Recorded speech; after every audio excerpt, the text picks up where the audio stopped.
and I totally forgot. Got it. Thank you so much, Gwen. And this is why we need a team. Just some house rules. You are free to ask any questions. And just if you raise your hand, and then we will probably see you and then deal with that question as we go along. We will have another question session at the end of all the presentations, but even during the presentations, you can post in the chat to ask any questions that you may have.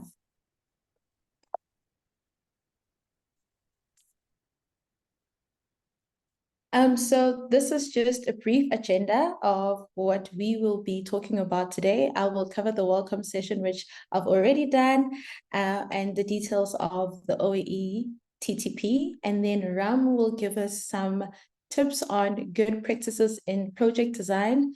And Sophie will speak to us on evaluations and surveys. And Ram will then again talk to us about some proposal writing tips.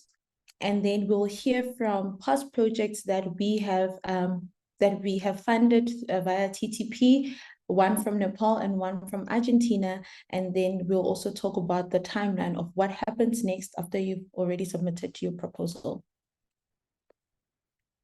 So just a little bit about the IAU offices. So the IAU as a whole has other offices, the Office of Young Astronomers, which deals with university students, who are learning, who want to become astronomers, and they host schools for them in different regions. There is the OAD, the oldest office of us all. The OAD deals with astronomy for development, using astronomy as a tool of development. And then we also have the OAO, which is the Office for Astronomy Outreach, focusing on the outreach of astronomy globally. And we at the OAE focus on astronomy for education at primary and secondary schools. So with that said, I want to also get into what are then the objectives of the OAE. So as an OAE office, we have 5 key objectives that we are currently, everything that we do, we try to work towards some of these objectives. So one of them is supporting the professionalization of astronomy education. We also want to make sure that educators around the world find excellent resources that they can use in their classroom. We also want to support the inclusion of astronomy in curricula. We want to create, maintain, and grow our network of associates. Hence, there are a lot of NAECs here joining us today. And we also want to keep everybody informed. How can we increase our communication with our networks, and how can we better even that communication? And as you can see there, we've highlighted the teacher training program as one of the things that we are doing in trying to advocate for the support of astronomy within school curriculum across the world. So about the TTP, I wrote out all of this because, this is why we created TTP. In 2021, Anna, Sipel, and I, developed TTP with the aim of equipping teachers with astronomy knowledge and improving their classroom practices and growing their self-efficacy of astronomy. So this came from the many conversations we had with our NAECs, and in the NAEC community, many of them are already amateur astronomers who work and try to advocate for astronomy within schools. And they said, we meet a lot of teachers who say, I really want to teach this stuff. I don't know where to start. I don't know how to do it. But what if I don't know anything at all? And we also, found some teachers who said, I just take my kids to the planetarium and I hope the planetarium show teaches them all of astronomy and then I don't have to do it. And, while we got this information informally, within many research studies in astronomy education research, they say that teachers, do not teach astronomy because they lack the astronomical knowledge. And so we thought this could not go on. This should not happen. No kid, no child, no learner should be deprived from learning astronomy because the teacher is saying, I don't feel very confident. I don't know much. And so, I'm not going to do this at all. So we as We as the IAU officers, all of the officers, we advocate for astronomy as a tool for development, social change, social justice, equity, and most importantly, education. As such, we really are interested in supporting efforts of improving learning and teaching of astronomy, especially at school level at the OAE. And hence we have the TTP.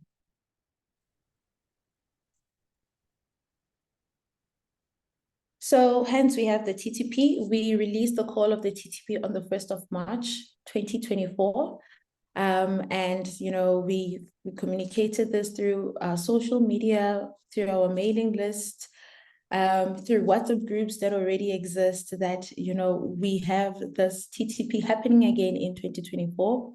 We have an opportunity to equip other teachers with the astronomy knowledge, meaning changing more lives, because one of the greatest examples we've used was that one teacher teaches a class of 35 learners, but that could be times 5 classes of 35 learners that they're teaching. And so we have this opportunity again that we released this call on the 1st of March, and the deadline for this call is on the 15th of April, 2024. And so some of the most important things and parts of this this call is the fact that the application is to be submitted by a NAEC team member who we believe and should be the principal organizer of the TTP. So the NAEC members are the National Astronomy Coordinators that have been nominated by their NCA in the different countries. So we got names from the NCA and we confirmed these people to be NAECs because they're already people who work with schools, with astronomy in schools in their different countries. And we hope that the NAEC would then partner up with 2 more people, one being a local teacher and another being an astronomer. We prefer an astronomer to be part of this team, because the astronomer will bring the astronomical knowledge, the teacher brings the teaching knowledge, and the NAECs come with all the experience that they have built over the years with regards to working already in astronomy education at that level. So there's like an exchange of skills at the same time in the planning, but these skills are also valuable for the training of the teachers that they will host. An astronomer could also be an amateur astronomer in your region, because we do understand that not each and every country has an astronomer, but it does have amateur astronomers that are already working in astronomy. And if your country does not have any astronomer, please do reach out to us so that we can see who in our network we can ask to collaborate with you on this. So at the moment, most countries have at least 5 NAECs. Other countries may have 1 NAEC, but most countries have about 4 to 5 NAECs, and 1 NAEC can only submit 1 proposal. But this doesn't mean we only receive 1 proposal per country. It means that we can receive at least 5 proposals from that country. So associate NAECs, I know that some regions already have associate NAECs, such as India.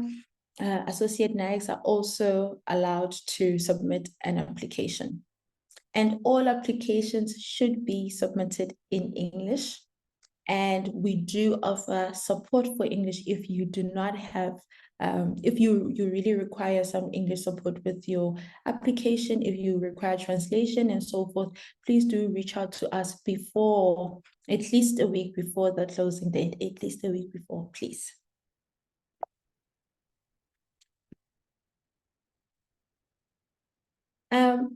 And just to just briefly speak on what makes a TTP. We have other projects that already exist, that already happen, or even teacher trainings that already exist in your countries. What makes a TTP is, number one, the new ideas. What is the gap that already exists in the teacher trainings that you've observed in your country that you want to kind of aim at resolving or fixing or working at? So we are looking at those new ideas. We are looking at network building. As I said, this is one of our goals at the OAE, creating and developing and maintaining a network. We are also looking at network building a network of teachers with NAECs, teachers with astronomers, We are looking at that. We are also looking at resource building, whether it is via translating materials into new languages, into your own local languages, or even developing, resources that are based on your context.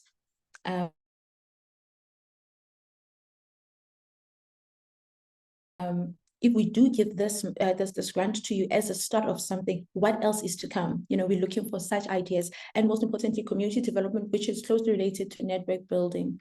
We want you to be able to have some form of community of teachers, astronomers, together, working together in promoting astronomy education at primary and secondary schools. I may have forgotten to mention, but I keep saying this, that the teacher training is aimed at teachers who are teaching either at primary or secondary school, not at university level at all. And so we also ask for the budget. If I could just pause a bit and ask, Ram, would you like to come in here, or should I finish the budget and then you can come in later? Yeah, you can finish up, yeah. Okay, great. Okay, so we ask for a sample budget. So this is a sample that we've provided in the TTP application. So we provided this as a template for you to think about and to use when you're proposing your budget. So, for example, our grants can go only up to 2,000 euros. So you need to set and give us a budget within the 2,000 euros that we are willing to offer and that we are offering at the moment. So we've given kind of this as a template, and we are not saying that when you submit a proposal, you must stick to these things, because you may stick to other things that are important in your context. This is just an example of one of the budgets that we've seen and we really like, because it really works well for TTP. So if you could have the item, how much it costs. In other places, they have the item cost in their local currency and then in euros, but we prefer if we have it in euros, because then it is easy for all of us and the reviewers to know what you are adding there. Please also add the potential bank charges within your budget as well. The transfer between countries sometimes does require some bank charges, or it charges someone. So we'd like that you could add those bank charges also in your budget. Some things about the budget, maybe Ram will also touch on this. So this is just a preliminary budget. So you can draw up a budget in terms of things that you know are important and you definitely need to be paying for. At the moment, we are hoping that this budget does not necessarily pay salaries. So, if we hope that the money can be used to help you with things that you were not able to get because you did not have money. So, for example, if maybe you did not have resources because you cannot buy resources, we hope that this grant helps you to purchase those resources. And in some cases, we understand that you could probably be offering some little bit of grant, a thank you for people who are volunteering, and that goes to maybe their childcare because they have kids and they want to come here and volunteer and help, but they have to pay for their childcare. These are certain things that we can definitely consider there. And also, please make sure that, when you submit the proposal, we do ask who is receiving these funds. Is it an institution? Is it an individual bank account? Please make sure that you state that clearly, but it is important that you do have a bank account, because transfers are going to happen from one bank to another bank. And at the moment, we are not necessarily so sure how things with PayPal affect the IAU. So we are not there yet. But if you do have a bank account, we do ask for those details within the application. Also, please be aware of your own national regulations. If your country is under sanctions, please let us know on time when you're already submitting, so that we know if we are able or not able to support that TTP. But that should not stop you from trying to apply. having sanctions at the moment and other things within your country should not stop you from applying. Just let us know so that we can also investigate on our side. And the review process will happen within May, well, April and May. Is that a hand drum? Oh, okay, sorry. The review process will happen within May. And so the review is done by people from our OAE centers and nodes, as well as our sister offices, the OAO and the OAD, who have vast experience in proposal writing and grant applications as well.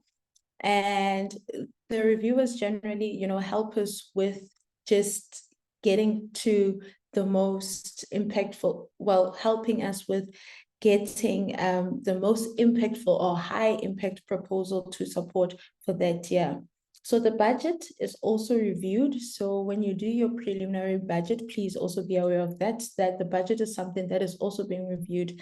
And in some cases, the reviewers give you a grant with conditions. And once those conditions are met, they'll say, okay, we grant a conditional grant based on when 1, 2, 3 are fulfilled. And once those are fulfilled, then the grant can be awarded to you if you agree with those conditions as well. And that's where I end for now. And Ram will come and talk to us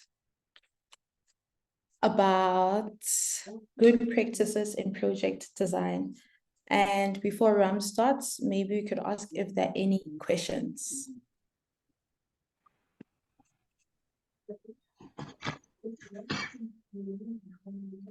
Okay, there are no questions so far. Ram, can you go ahead and share your screen? Yeah.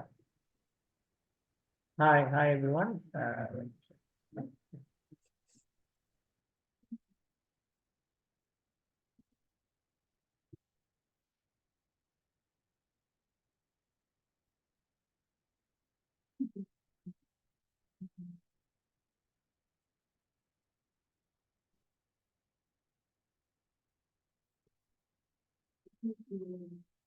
Are you seeing the right screen?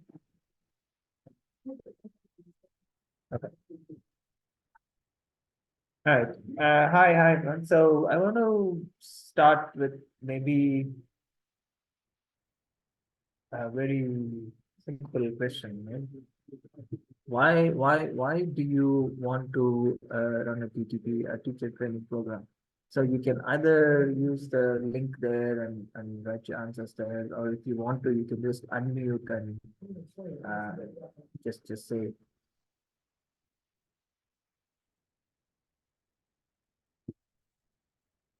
I hope this link is working for everyone.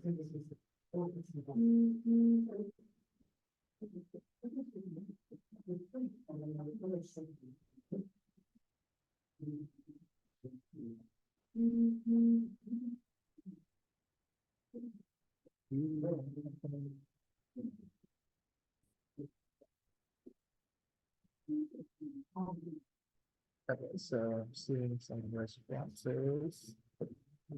I'm seeing one response. Please to add your responses. Or you can unmute and just say just a brief sentence, just half a sentence, one sentence, the phrase on what is your main motivation to run a TTP.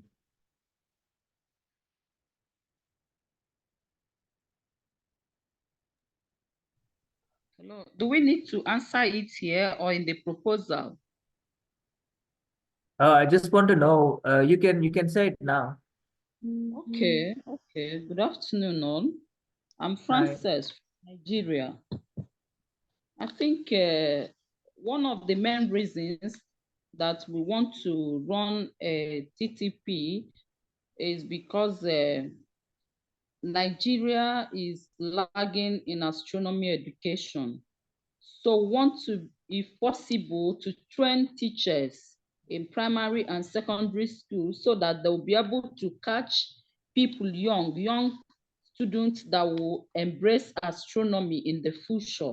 So that's basically the reason why we want to be part of this. Thank you. Thank you. Thank you so much. Thank you. Okay, we do have a few responses. So, what's happening now? Let me just quickly show you the responses. So you heard the response from Francis, and then the other responses are grow astronomy, improve STEM education, have more qualified teachers to equip teachers. Sorry, can you see this? I don't know how to zoom in on this thing. Yes, we can see. Ram. Okay, perfect. And if anyone is still using it, please keep adding to it. But the reason I asked you this question is because I think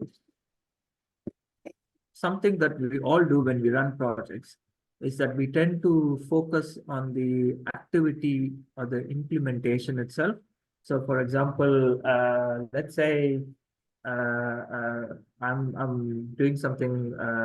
I'm building a new business, right? And someone asks me what I'm doing right now or what is my project. I'll say I'm building a website. I'm trying to sell products and so on. But that is just the activity, that's not my, let's say, end goal. That's not what I'm trying to achieve. So what could be a better answer is that I could say I'm trying to get customers, I'm trying to build a brand, I'm trying to grow my business and so on. But we always get fixated on the activity itself. So for example, in this case, it's a teacher training project. So I think it's natural to focus on the teacher training part of it. But I think what would be more useful is to figure out what you want to achieve at the end of the teacher training, exactly why you want to do the project. So some of the answers we heard, you want to do it because you want to improve the quality of teaching, because you want to grow STEM in your country and so on. So these are perfectly valid answers. And this is what I'm going to be speaking about. Let's see if I get this right. PowerPoint slide.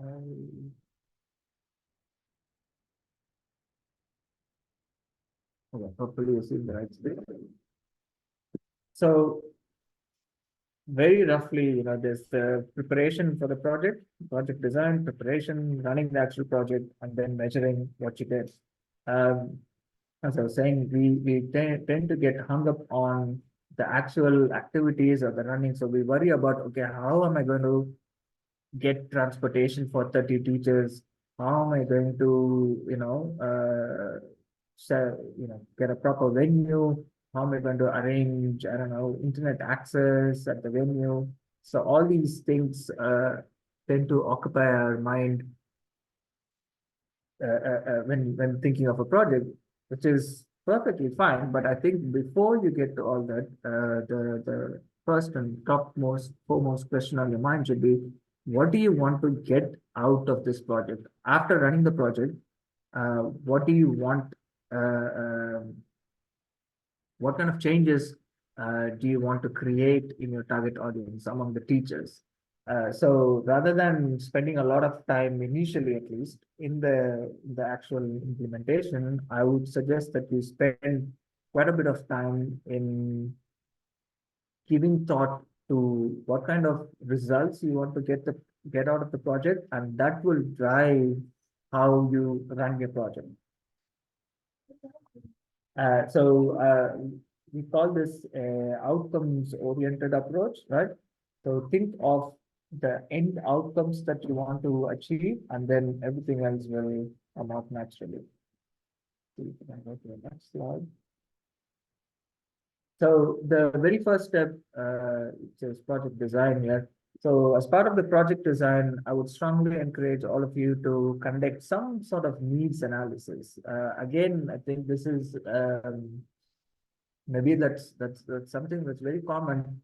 We tend to rush into a project because usually if we are short of time or we need to get things done. So everything is very action oriented. But sometimes it helps to take a step back and try and understand what exactly does the target audience need, what exactly are the needs of the community, and what exactly should I be delivering, and so on. So needs analysis is mandatory for lot of for most big projects, right? So you can't start a $1 billion project without needs analysis. But for smaller projects, it is possible to get away without a needs analysis, but I would say it adds a lot of value to add it in your project timeline. So initially identify the needs, the gaps, and then this is also an opportunity for you to get buy-in from the audience. Meaning that before you start your project, you contact the teachers and find out what you need. I think it could go a long way in building a positive relationship with the teachers, with your audience. Doesn't need to be very complicated for large projects. As I said, it's a very long and detailed process, but for the TTP, it can be as simple and straightforward as you want it. So you can simply chat with teachers that you know of. You can just do very short surveys. You can maybe try and get aggregated data from schools or from the national education system. Any data that you have will help you design a more efficient and outcome-driven project. So I won't go into detail because I know Sophie is going to talk about this, but just want to clarify what I mean by outcome. So outcomes are any changes in your target audience. For example, in the case of teachers, let's say you want to increase their knowledge of astronomy. So that would be one of the outcomes of your project, or you want to improve how they use astronomy in the classroom, how they integrate astronomy in the classroom, something like that. That would be another outcome, and so on. So these are the changes in the target audience that you want to achieve by running your TTP. The other bits in this image are the inputs, which are usually the resources that you need, money and people and so on that you need to run your project. There's the activities, which is the TTP in this case, and then the outputs, which could be immediate deliverables of the project, such as whatever materials you create and so on. But like I said, we're most interested in the outcomes. So spend some time trying to define and refine outcomes at the outset, and that will sort of help you design your project. So this is what I would say is the most important definition for a project at the end of the day. I think this ignore impact. I don't know, Sophie will talk about that later.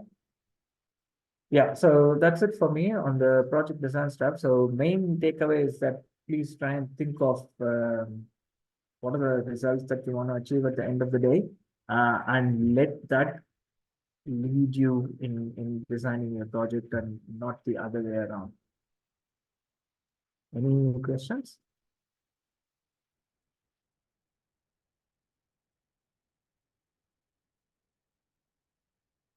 No Okay. questions at the moment, but you can always type the questions in the chat. Okay, I guess we can move on to Sophie.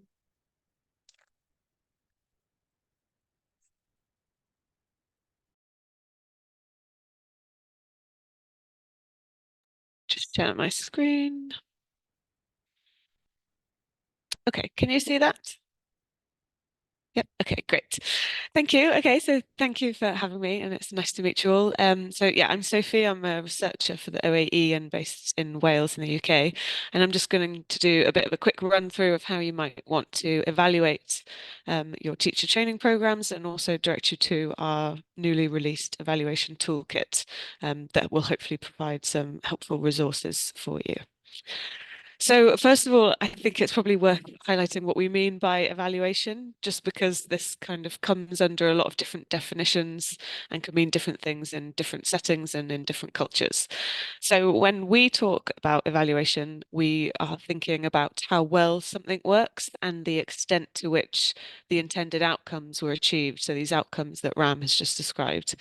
So it just captures the value and the effectiveness or the impact of something. So in this case, it will be the impact of your teacher training program. But it also accounts for particulars, so the context and the environment of your activity. So you might be working with a particular group of teachers, those that kind of aren't confident teaching astronomy, or they might be newly qualified teachers. So there might be some kind of contextual elements that are important to highlight. And evaluation is generally more project specific. So rather than where research provides generalizable rules, evaluation aims to be more descriptive and provide transferable information. So instead of saying, oh, this teacher training program will work everywhere with all teachers across the world, you might say, well, in our teacher training program with these individuals and in these circumstances, this is what happened. And a really key way to start off thinking about how you're going to evaluate is to set what's called a SMART objective. So this is an acronym that just kind of provides a bit of a checklist of how to create an important and meaningful objective. So your overall aim might be to increase teachers' confidence in astronomy teaching. But given that you're going to be looking specifically at a particular program you're implementing, it's much more helpful to have a more specific objective. So perhaps one example might be to increase teachers on your TTP's confidence in specifically teaching the Earth, Moon, and Sun system. It should be measurable, so you should have an idea of how you might measure whether you've been successful in increasing that. So you might do a survey both before and after they've engaged with your program. It should be achievable, so it should be realistic. You wouldn't set, it seems obvious, but you wouldn't set an objective to improve teachers' confidence on the Earth, Moon, Sun system if you were talking about black holes. So make sure it's really specific and relevant to what you're doing with teachers.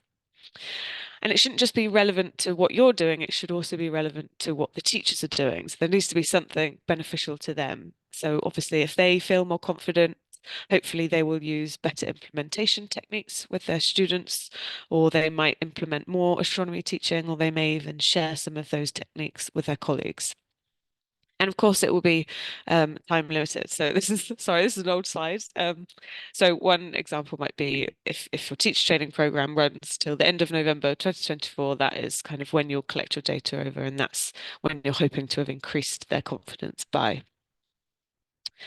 And then Ram spoke a bit about the use of logic models. So I really encourage using these. They're really helpful graphic displays of the key components that surround your project. They're not just useful for designing your proposal and application, but they're also really useful to come back to when writing up your report and also just during your implementation to make sure things stay focused on what it is you're trying to achieve. So the context, which we have first, is kind of the circumstances that surround your project. And it will typically include a particular problem or something that you're trying to address. So as Ram highlighted, doing this needs analysis will give you an idea of what the context might be. So it could be that teachers aren't confident teaching astronomy topics because they have low experience of astronomy or in teaching those subjects. So that's kind of your surrounding context in one example. You also have assumptions. So these are facts or conditions that you assume to be true, and that will influence the success of your project. So we might assume that teachers are looking for ways to develop their astronomy understanding or looking for new and novel ways to teach about astronomy. And that's a fair assumption to make. You also have your resources and input. So these are kind of components that exist and are available for you to contribute in your project. So things such as funding from the OAE, perhaps. You may have volunteers, you may have a particular venue or space. So anything that's kind of being put into your TTP will come under this resources input section. Then activities are essentially the implementation itself. So what it is you will be doing, what actions will be carried out, how will your project take shape? So how will your TTP look? Is it an hour event? Is it a full day event? Is it overnight? Is it where's it set? Things like that. So the kind of particulars about what it actually is you're doing to engage with these teachers. Then the outputs are anything that are intended to be generated as a direct result of your TTP. And these should be directly observable, so they're kind of quantified in that sense. So this could be, you might produce some resources or like a teacher booklet, or maybe a website. Anything that you kind of deliver or create as part of this project is considered to be an output. And although you're developing a logic model typically at the start of your project, when we come to the outcomes and impacts, these are obviously something that happened once you've implemented your project. So although you won't know exactly what they are, you can make a prediction or what you expect your project, your TTP, to achieve. So the outcomes are essentially the results of change that occur as a result of your activity. So it's usually related to your audience, so it will be related specifically to your teachers, but then it could also be related to their own students. So one outcome might be that they perform better in their astronomy module after your teacher has engaged in your program. So it doesn't necessarily just have to be related to the teachers themselves, and we'll come back to that. But it also could just be increased confidence, increased understanding, increased awareness of astronomy resources that are available to them to use in the classroom. So those are the impacts, and then we also, those are the outcomes, but we also have impacts, which they can be a bit confusing, but essentially impacts are the larger scale impacts and inferences you can make from your program that are a result of your outcome. So it might be that if you continue to implement the TTP over time, you'll see a more wider improved level of teaching of astronomy, or you might begin to see that there are more provision of astronomy courses. So these might relate to your kind of wider mission objectives of you or of the OAE itself. And it's always good to kind of map these along, so it really helps you to stay focused and also justify why you need this funding and what you're going to do with it. So when I spoke about outcomes, I kind of highlighted that you don't necessarily just have to ask your immediate audience. And as a general rule, there's usually 4 participant groups who you might want to capture data from to measure your evaluation, measure the outcomes and impact of your work. So obviously the teachers are the key one. But you might want to get some feedback from the pupils. You may kind of want to speak to your teachers several months later after they've engaged with your program and get a sense of how their pupils engaged with the teachings that you provided to them. Also, any other stakeholders. So these are just other individuals that have some involvement or a stake in the TTP. So this could be other teachers that work with the teachers you've engaged with. So some people I know do kind of a train the trainer activity. So anybody that these teachers you're training interact with. If there are any venue staff, so perhaps if you're doing anything at, say, a planetarium, people that work there will be used to engaging with individuals. They might be able to see kind of what the engagement's like, what these teachers are getting from your program, and of course funders as well. But you, as a key and often overlooked source of evaluation data, is yourself. So you are all experts.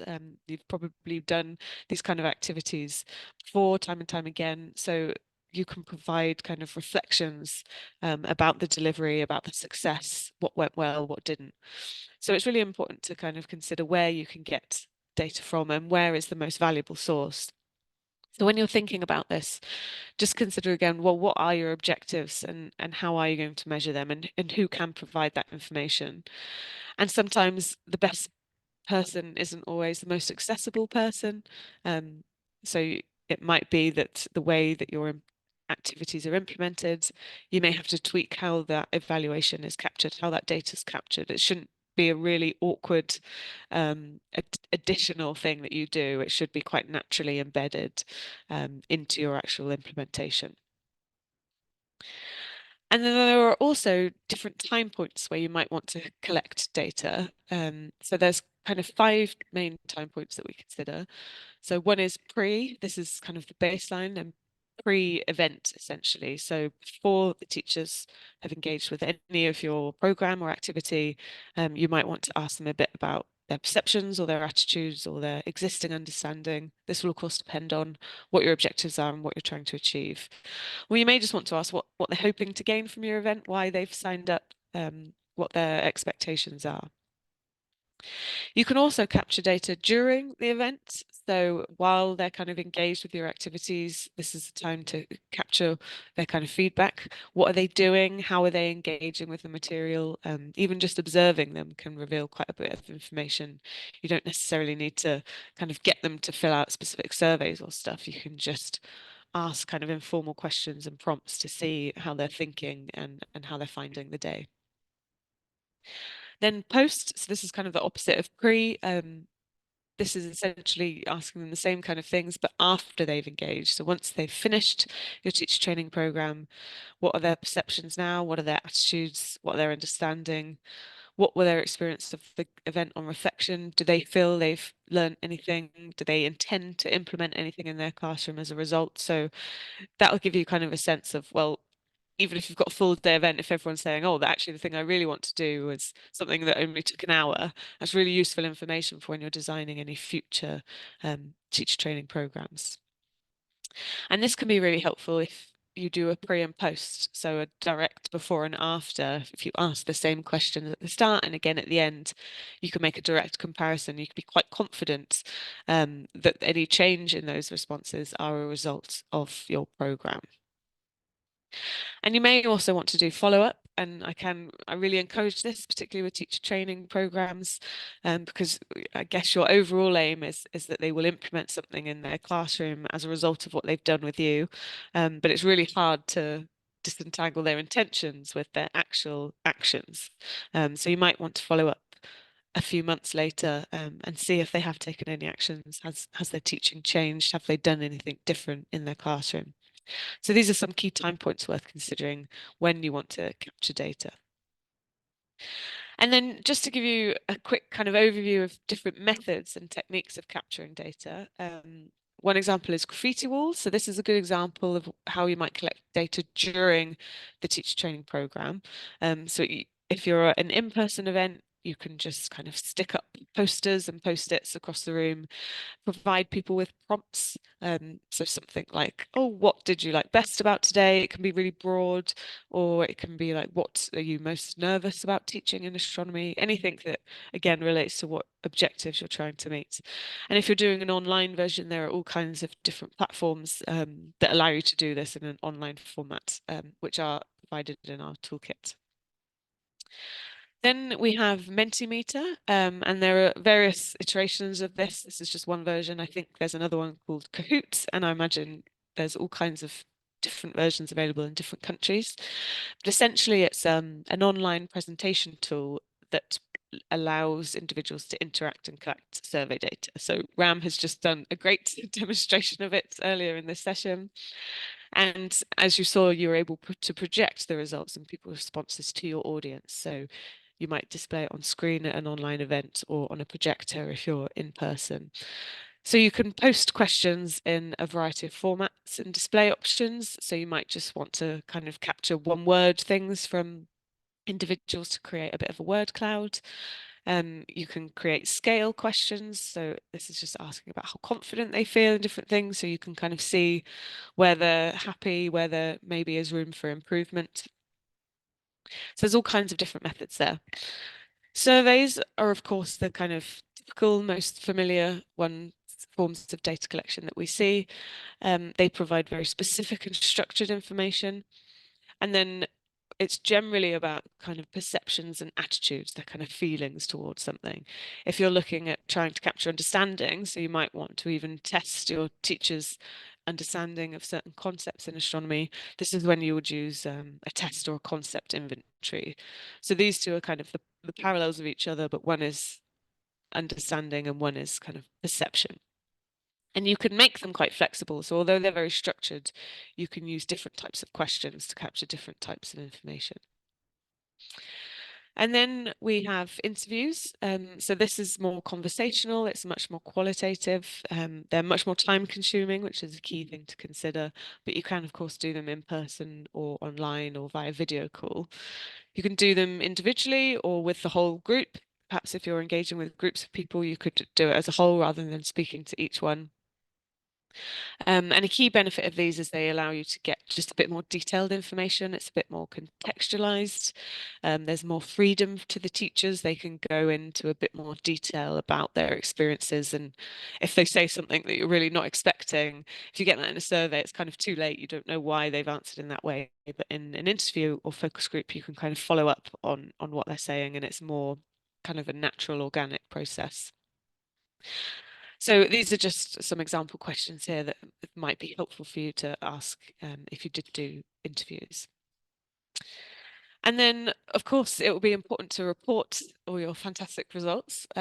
So once you have all your data, you've had a look, you've analysed it, the TTP process asks that you do submit a report, and I think there will be a template available, but just I would encourage to include these key things in there. So make sure you state what your objectives were, what you were trying to achieve, who your participants were, who you collected the data from and how you collected it. Include your logic model in here. It's really helpful for kind of reviewers to have a look at that and get a real sense. Although you're going to be hugely familiar with your TTP, others aren't going to be as familiar. So it's a nice graphic representation of what you were doing.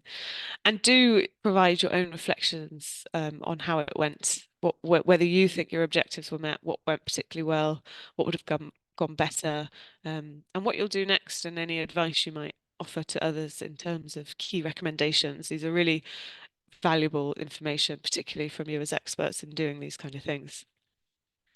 So these slides will be available, but also you can access our evaluation framework and toolkit, which provides all kinds of detail and tools that you might want to use for collecting any evaluation data. So you can access it via that link or by scanning that QR code.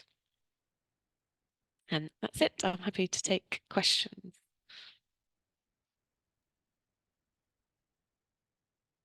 Thank you, Sophie. Can you please just post the link of the evaluation toolkit? And any questions for Sophie at this point? If there are no questions, I would like to ask, I think one of our speakers actually dropped, but I'd like to ask Nestor to maybe share his screen and tell us about his experiences of the TTP in Argentina last year. Hi, I'm Nestor, and here is Maria Silvina, one of the 5 members of NAEC Argentina. We developed a TTP project last year, and it was very good. It was very excellent. All of the outcomes we made. It would be great if you have questions for us, but I want to remark 4 items about the organization and the development of our TTP project. First of all is the team. The team which will develop the proposal with the teachers. In our case, the team was very efficient. We were all professionals of astronomy and of education, and it was a key to the development of the TTP project. So to build a good team is one of the key to have success in these projects.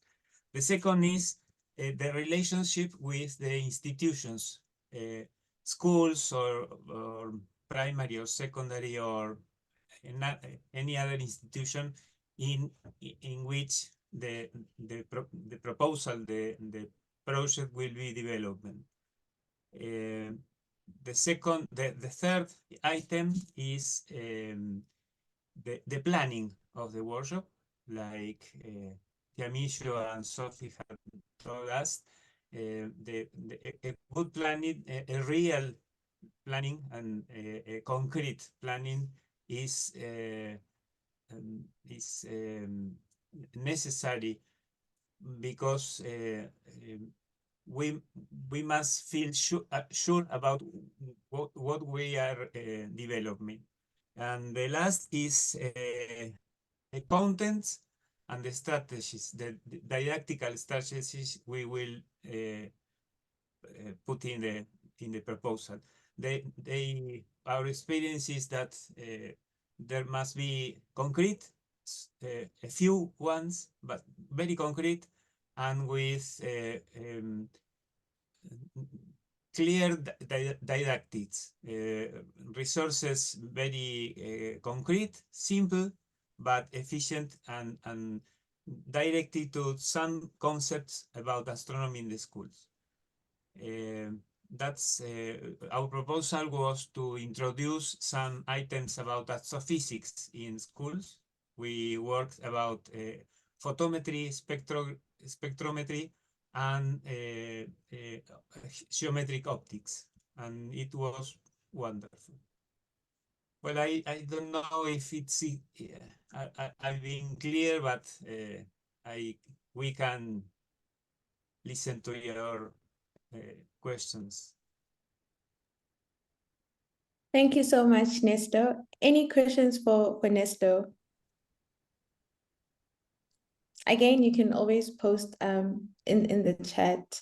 I think something that Nestor just mentioned that I may also that I may have forgotten to mention too was the fact that what you decide to focus on, what content of astronomy you decide to focus on, is based on your own TTP and the needs of your country. In that instance, you know, while some countries have no astronomy and you're starting from really low level, that means you have to kind of start there. Sorry, I think I actually skipped Ram again on proposal writing tips when I came to the experiences. So forgive me, Rabina, you will just come after Ram. No, that's fine. I think most of it was covered. Just looking at my slides, Okay. maybe something I can say on the language. So the OAE offers language support when you want to write a proposal, but also, you know, don't be shy to use any free tools that are available. You know, editing a proposal, because while language necessarily shouldn't impact your proposal, the reality is that we all have our own internal biases, and more often than not, when a reviewer sees a proposal that doesn't have, let's say, great English, then it does have a negative perception. So it is something that I think everybody can improve by using any of the tools available on the internet. So don't be shy to use them. Yeah.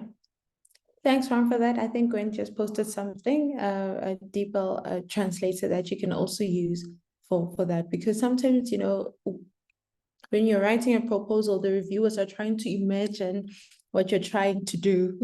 And sometimes when that's not clearly communicated, it can be very difficult for the reviewers. So we are here to assist you with any English support. So over to Rabina from Nepal, who'll tell us about her experiences from there. I think we have enabled a screen share, so you can share your screen for your presentation. Thank you, ma'am. Thank you so much. Let me share my screen. Okay. So first of all, I would like to thank you, IAU Office of Astronomy for Education, for the grant you have provided, and for also the opportunity to share my experience here. So I'm Rabina Maharjan Naik from Nepal. And the outline of my presentation, I'll be covering why this TTP 2023 was necessary in Nepal, and what did we do, how did we do, what were the outputs, and what do we look forward in future, and some photos as well. This is our team member, myself, Rupa Manandar ma'am, head teacher of Panchakanya Secondary School, Laxman Dangol, local astronomer. And talking about why this TTP 2023 was necessary in Nepal was we do have astronomy related content in our school level curriculum, but they have always been overlooked. They are presented at the end of the textbook, and teacher were always in rush to complete the course at the end of the textbook or curriculum. So it has been always overlooked, and teacher also they are also let me just minimize this. They have been using conventional lecture-based pedagogy for teaching astronomy in education, whereas in contrast to this, students they have growing interest in astronomy and their willingness to be engaged in astronomy related activities. So not to limit the students' knowledge in astronomy to mere imagination, rather enable them to co-construct knowledge through different innovative methods. We thought TTP 2023 was necessary. And we have provided TTP to 15 secondary level science teachers who teach in grade 8, 9, and 10. And they are from public as well as private schools from Kathmandu, as well as nearby districts such as Bhaktapur, Lalitpur, and Kabre. That means we covered 4 districts of Nepal during this TTP. And what we did during this TTP was that it covered the session which included both content as well as pedagogy of astronomy teaching. And the core content, if I have to share with you, then they were innovative pedagogy for teaching astronomy, that is inquiry-based learning, project-based learning, and 5-year lesson plan, and hands-on activities for visualizing astronomy content, like we did hands-on activities on solar system, phases of the moon, and some ICT tool for teaching astronomy. So these were the content. Okay. So how we did this TTP was we entrusted mentoring model of teachers' professional development, and we worked with teacher and we co-constructed the knowledge rather than just training them in a hierarchical trainer-trainee model. We ensure the high level of engagement of the participant during the session by different interactions and the activities and so on. And then we kept in touch with a participant even after session. They shared their lesson plans, expecting some inputs and feedbacks from the resource person of the session in order to conduct those lessons in their classroom. And we also visited some of the school and observed their classes. And what we look forward to in future is we look forward to have more support for continuing such professional development sessions so that we can reach out to more students through more teacher. And we also look forward to foster trainee to trainer model in professional development by providing a platform for participants of TTP 2023 to share their experience and run session into coming TPDs. I found some of the participants have developed a very high level of confidence, and they are ready to share their experience around the session in the coming session. So I also expect this kind of events in near future. And some glimpses of TTP. These are the photos during the sessions. And here are some more. The teachers were using how to use Planisphere, and some more. They have cutting and pasting activities, and they have some other hands-on activities that enhances their skill of using innovative pedagogies. And these are the glimpses of certificate and token of distribution to the participants. And this is the whole team of TTP. And I want to also share some of the post-training activities we covered. So we have, news was covered by the online media. I have shared the link here. The astronomy classroom after the TTP, you can see some of the activities taking place inside the classroom. Beside conventional, it used to be conventional classroom before the TTP, but after the session, the teachers have been using the innovative pedagogy that we have covered during the TTP. So it is something very satisfying. And one of the satisfying moment was when one of my participant teacher has conducted 1 week long session in his school on the occasion of Women and Girls in Astronomy Month. He has used the content and the skill developed during the TTP. And some videos, I don't know. So this is the project that has been developed by the students in one of the classroom of the participant teacher.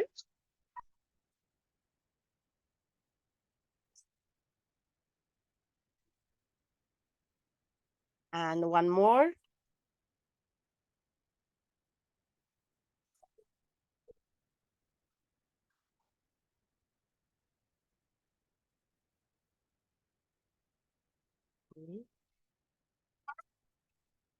So I think this is the end of my presentation. Thank you so much. I have one thank you slide here. Thank you, IAU Office of Astronomy for Education, for the opportunity and for the grant you have provided. Thank you so much.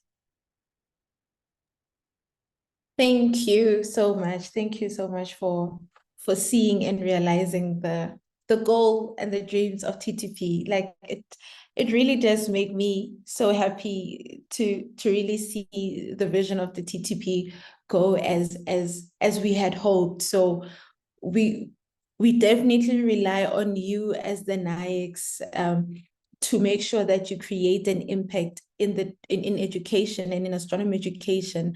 And this could be happening in Nepal, in Argentina, but for us it is happening in the world. And I think that is just really amazing and inspiring. So thank you so much to both Nesto and Robina for sharing your experiences of the TTP. Any questions from the floor? Do you have any questions at the moment? So if you do not have any questions, I just have one last slide from my side on, and I have to find it. I have a few questions, Makwela. May I? Yes, yes. Okay. Hello, everyone. This is Mumtaz from Mumbai, India. And my first question is that the NAEC, all right, does the NAEC have to be there during the entire workshop, as in person, or can be there through a hybrid? Yes, Ra. I think because we want, the NAEC to be involved in hands-on. I think in some cases we do have NAECs that are living in different countries from where their NAECs are. Like, for example, I could be a NAEC of South Africa, but I could be living in Germany because we care for the OAE in Germany. But I could definitely be involved in the planning of the TTP during that time, and when there are other people on the ground helping us with the TTP, and join virtually where needed. Our point is that we really want the NAEC to know what's happening. And we really want the NAEC to also build that community with the teachers, with the astronomers, so that there is that network growing for astronomy education. So our NAEC will be definitely involved throughout the planning, the content designing. We're doing our pre-runs before we hold the workshop. But just in case, okay, if the NAEC is available online for the main days of the training, I'm talking about the main days of the training, is that okay? That is okay. All right. So that is a possibility that the NAEC can be online instead of in-person physical for the delivery of the workshop. Yes. Wonderful. As long as the NAEC is actively involved in the planning together with you, collaboratively planning this together with you. That was my first question. My second question, the grant of 2,000 euros, that is for one workshop, or is it okay if I use it and spread it over multiple workshops? Because there would be a couple of places where we can save corners, use sustainable material from within and save money and use it to multiply the number of teachers so that the outreach is bigger, more impactful. Is it a possibility? So yeah, with the TTP, we've learned that 2,000 euros means different things in different parts of the world.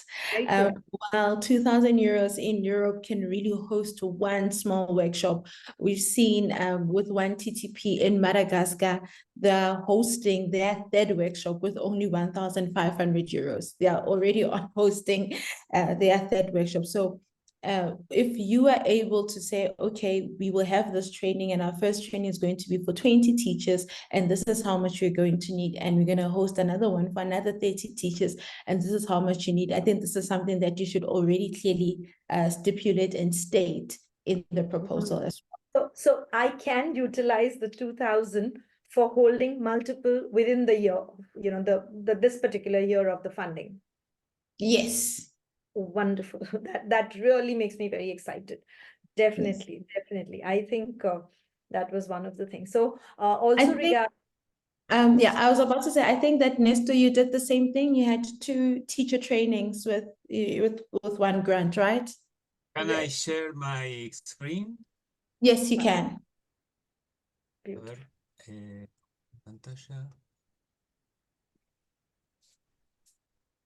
Can you see this? Yes. Yes. I'm sorry.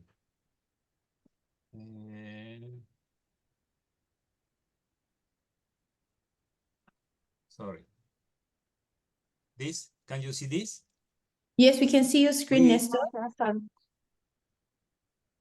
We developed with the 2,000 euros, we developed 3 workshops. Wonderful. In different parts of Argentina. Argentina is a big country, and we can buy tickets for planes, many things, and the quantity of teachers was bigger than in one single location. It's okay? Yes, thank you, Hassan. Really appreciate it. And in a period of time of 3 months. Beautiful, beautiful. Yeah, that's the idea, to reach to maximum people, bring more impact. Yeah. Okay. That's the idea. Perfect. That's a possibility. Yes. Yeah.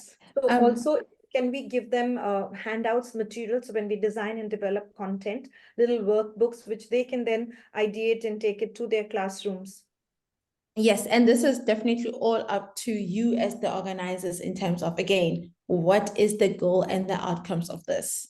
So if learning materials are part of that, you do. And if you do need some budget that goes to developing and photocopying and for that stationery, you also mention it in the budget. Perfect. I think that was from my side.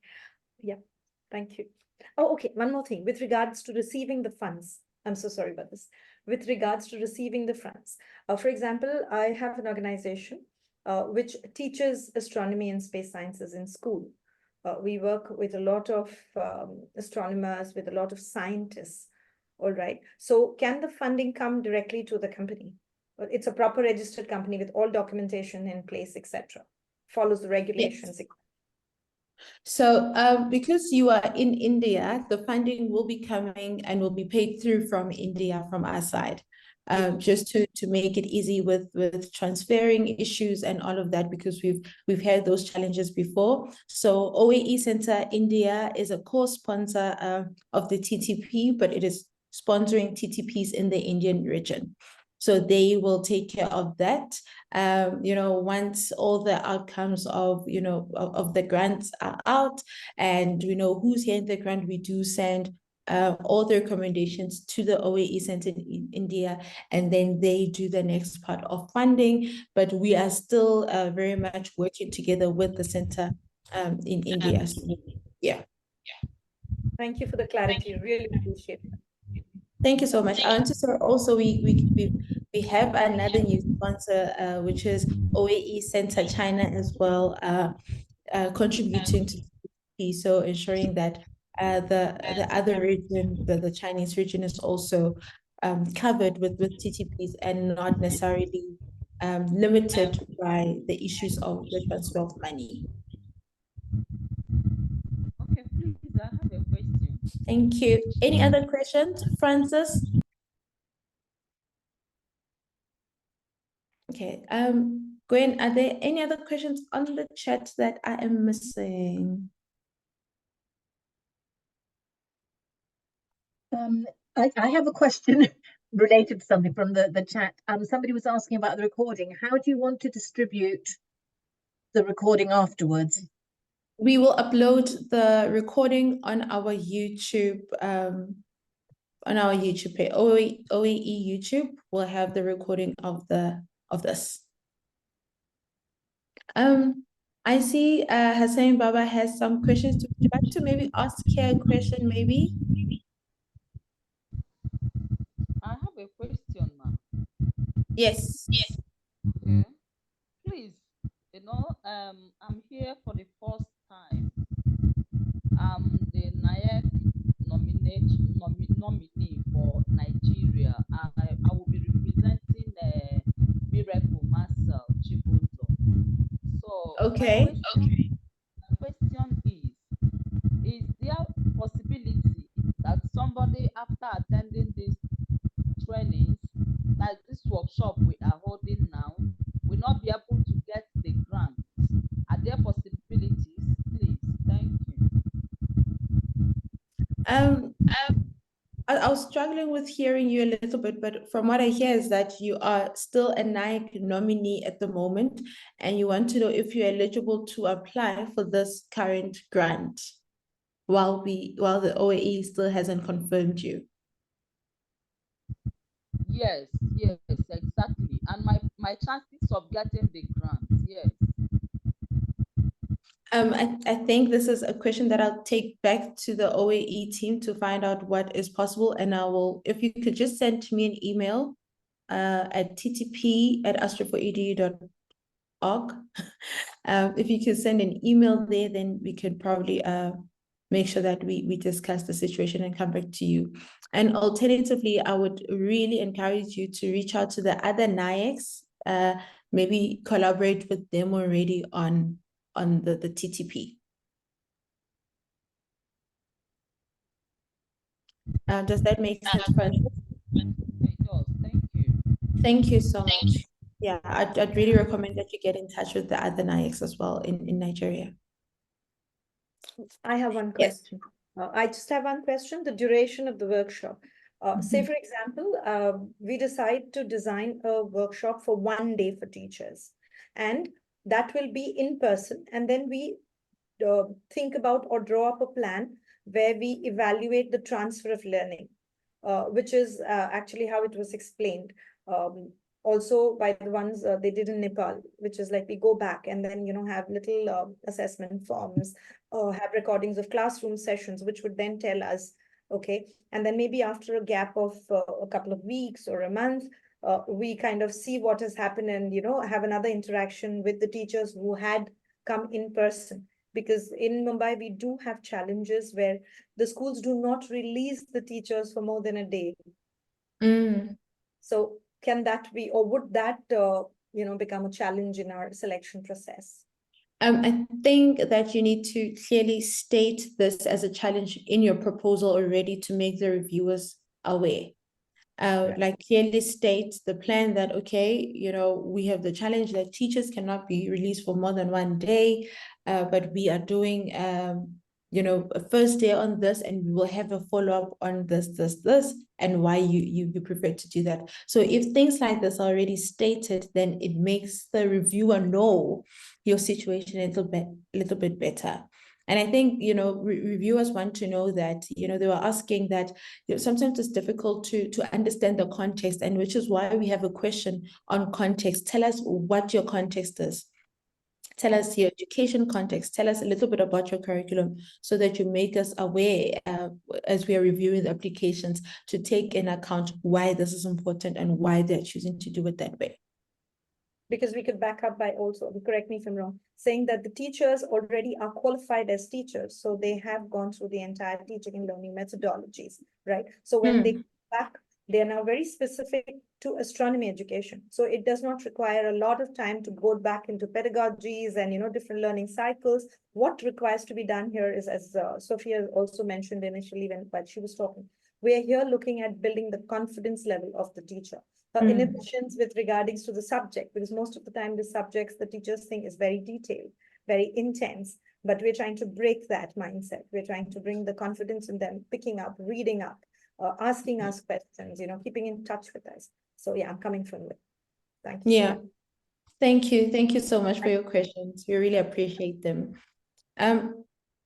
Any other question? I think there's someone who wants to communicate and email their case, right, Gwen?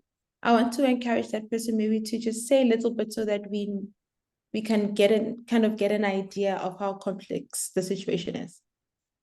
I think you're talking about Hassan Baba from Sudan. Yes. Yeah. Yes, Hassan? I'm here. I'm here. If it's clear, I'm here. My voice is clear. Yes. Perfect. Yeah, thank you for this chance, and I'm really happy to be here among these partners and this staff of this great project.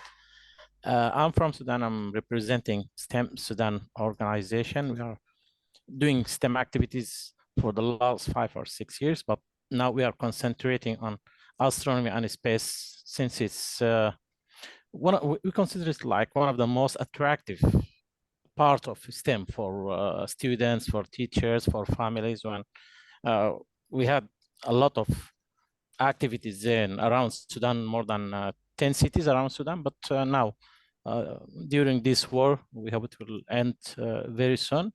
We are trying very hard to keep our rhythm and do some activities around the safe cities. Khartoum is totally unsafe, so we are not there. Now I'm in Cairo for a while. I'm not sure for when, but we still have our teams, our trainers, and our staff about 2 or 3 cities. So we are planning to make some more activities in safe areas around Sudan. So we have some troubles that are very difficult to negotiate it now or just describe it now. So I can send it in details. And we have some question about this grant. We had a lot of equipment, frankly, mainly telescope that we used to go for outreach program in schools and teacher, but now we don't have it at all. Maybe you can get someone in a safe area that we are trying to retrieve back or to get it back to our staff. That's all. This is my case. I hope you all pray for the war in Sudan to end soon so we can go. But still, we are doing some activities there, mainly in astronomy and some other STEM parts like coding, robots, and nature exploration programs and that stuff. So thank you for this. Great. I'm really happy. I hope we have other 2 or 3 young university students and fresh graduates who are member of my STEM team here, and we applied for the membership to be a NAEC, and we received the emails, and our names are already in there as NAEC team, but I think there is something missing. I will contact with you. I will communicate with you to see what's the problem on renaming this team as NAEC team, but it's in your page. It's okay there in the NAEC teams in Africa and Sudan. You'll find my name and 2 or 3 others of my students and teaching assistant at some universities there. Thank you for this chance. Sorry, it seems I took a long time. Yeah. No problem. Thank you. Thank you so much. Just Hassan, did you just say you were in Cairo at the moment? Yes, I'm in Cairo. But have you been in contact with any of the Egyptian OAE Center Egypt team at all? This would be a good idea. I know some people in STEM Egypt. They may link me with a NAEC office in Egypt. I'll get in contact with Sumaya Saad and Fadi Morkos and maybe ask them to get in touch with you possibly. Yeah, I found their names in their contact number here in the NAEC national offices in Egypt, Dr. Nabila, I think, or something. So you can help me in that, and we can communicate with them. So that would be really great, and I'll appreciate it. Yeah. Okay, thanks. Thank you. Thank you so much, Neil. Thank you so much, Asante, for giving us that kind of an overview of what's happening so we understand the situation better. Okay, so before I get to the end of the presentation, I just have kind of the last thing based on the timeline of the TTP. So at the moment, I think it is worth mentioning that we are very flexible in terms of, you know, when we are receiving things from you, but you need to always communicate with us. So first thing is that the deadline is on the 15th of April of 2024. And between the 16th and 31st of May, we'll have the review process. And by the 1st of June 2024, we will then notify all the successful proposals and recipients by then.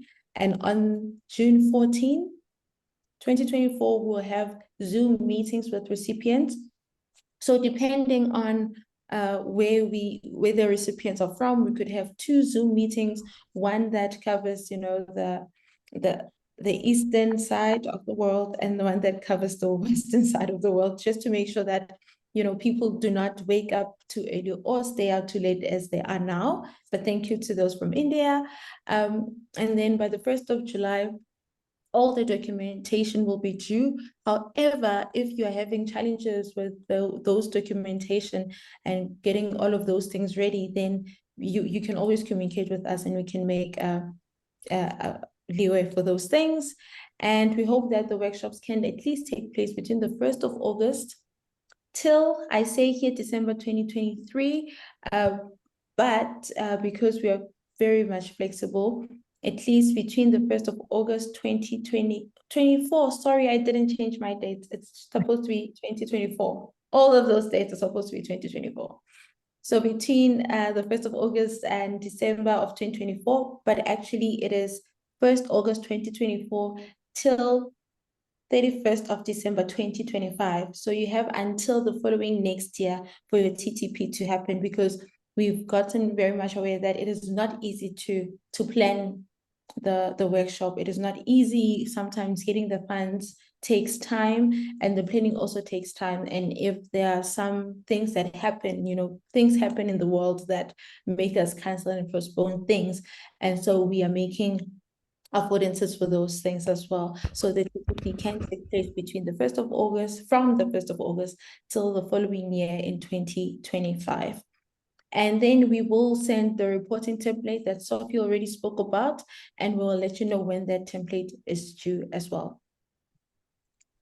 This is our email for any questions that you may have at ttp@astro4edu.org. This email reaches both Gwen and I.